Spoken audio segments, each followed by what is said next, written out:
আজকে যে অমিতদের সাথে দেখা হবে সেটা কিন্তু আমরা ভাবতেই পারিনি।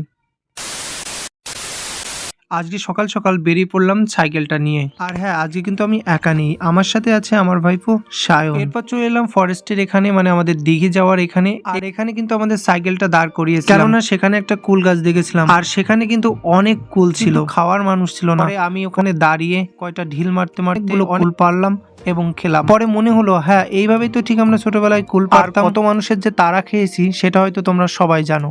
তোমাদের তো এখনো বলাই হয়নি আমি আর সায়ন এখানে কি জন্য এসেছিলাম। হ্যাঁ, আমরা কিন্তু একটা শুট করতে এসেছিলাম। ভিডিওটা কিন্তু কাকা ভাইপো ফেসবুক চ্যানেলে কিন্তু দেওয়া আছে, তোমরা কিন্তু চাইলে দেখে নিতে পারো। শুট শেষ করে রেডি হয়ে আমি কিন্তু আবার বেরিয়ে পড়লাম আরনঘাটা যাওয়ার উদ্দেশ্যে। তার আগে একটু এলাম জয়দেবের বাড়িতে, কেননা জয়দেবের কিছু ভিডিও ছিল সেগুলো আর কি দেওয়ার জন্য। এইদিকে জয়দেব কিন্তু সবাই বসে রেস্ট নিচ্ছিল আর ওইদিকে মামা কিন্তু ফোন ঘাটছিল। পরে দুপুরে চলে এলাম আরনঘাটা স্টেশনে। পরে ঘন্টাখানিক ওয়েট করার পর অবশেষে ট্রেন আসলো। আর হ্যাঁ, গেদে আমি